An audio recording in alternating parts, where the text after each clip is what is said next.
My number one rule on how to get great tone.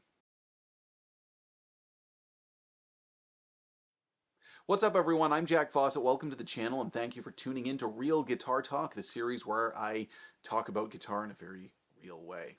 See how I titled that?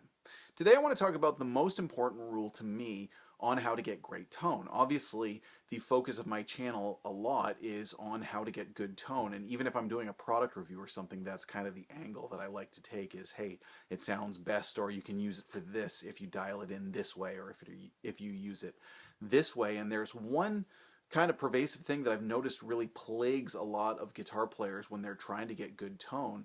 And probably the number one thing that I see if they, kind of come to me with questions about like, hey, I can't get a good sound out of this, why not?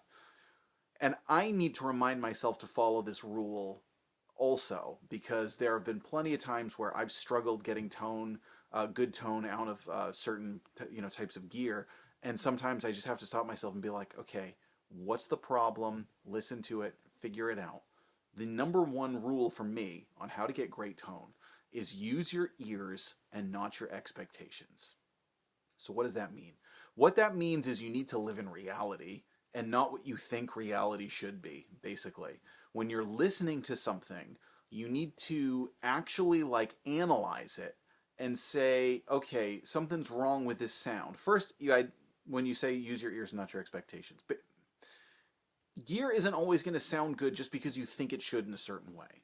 It's really, really important. Just because you think, oh, cranking the mids on this is going to make it sound better, or oh, this needs more gain, or oh, it sounds sweetest if you said it this way, or hey, if you do this, it's like there are all these things out there kind of about like they're almost like platitudes about, hey, you get great tone this way, or you get, well, you need to ride your volume knob, or you need to do this, you need to get the amp to hit the sweet spot. It's like, okay, fine.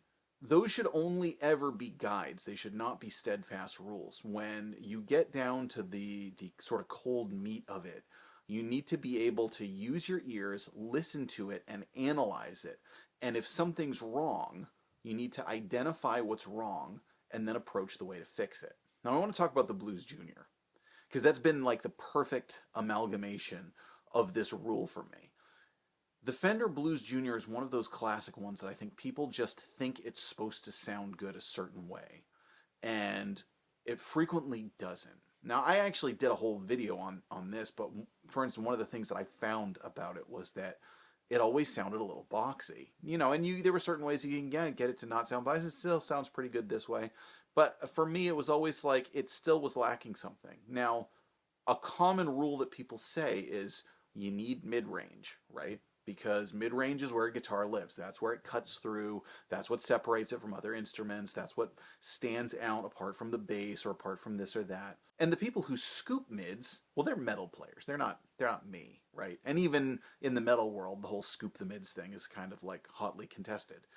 So it was like, okay, but I still feel like this amp could be doing better. And I stopped and I thought to myself, okay, it's too mid-rangey. So cut the mids. Just see how it works.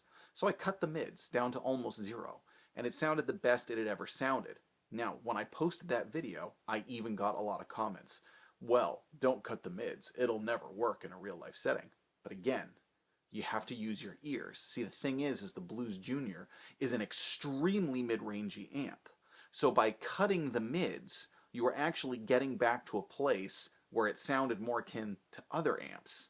It still had a ton of mid-range, even when you cut the mid knob. This is the whole using your ears and not your expectations thing.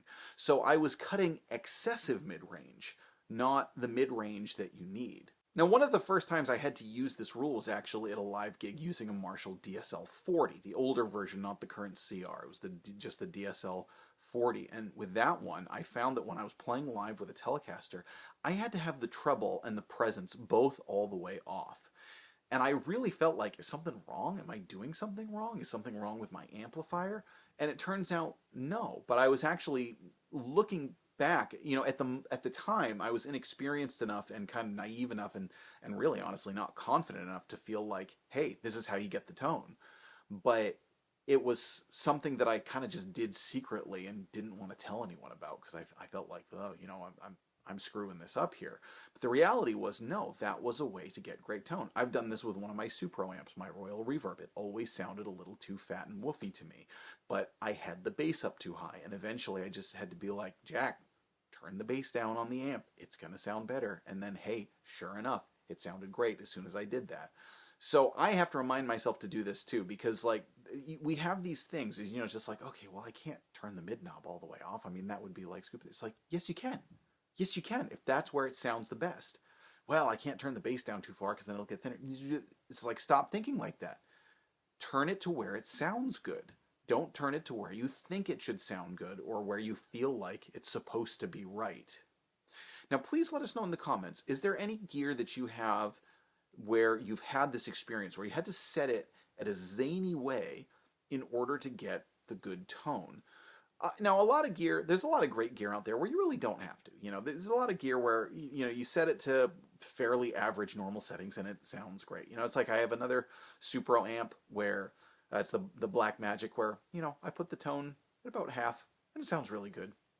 When I use the Princeton Reverb sounds really good with the treble and bass right at 5. Don't need to do anything wacky. You can do things wacky to make it sound different, but it sounds really good right there. So there's certainly a lot of gear out there where it's just, you know, hey, yeah, you plug in, you go get a basic tone and you don't have any worries.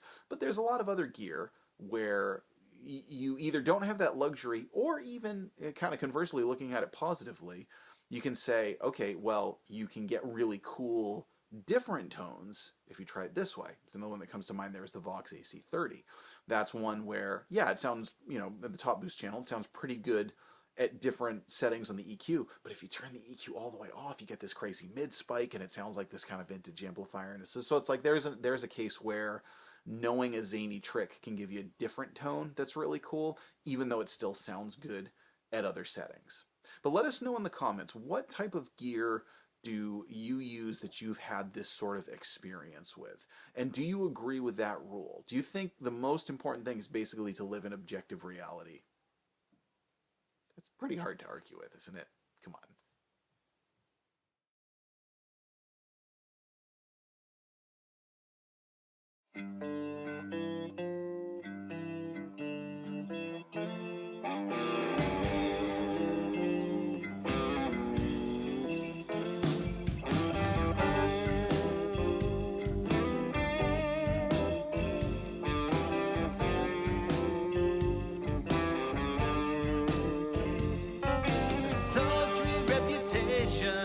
A name both big and small. The only friends he has are guitars hanging on the wall. But look how they shine. The music is fine. The beat is in time.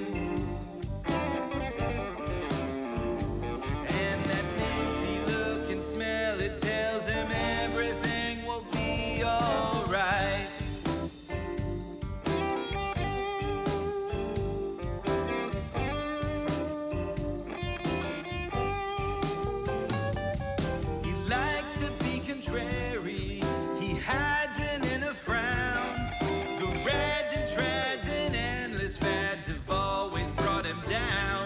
It's their plight. The music's still fine.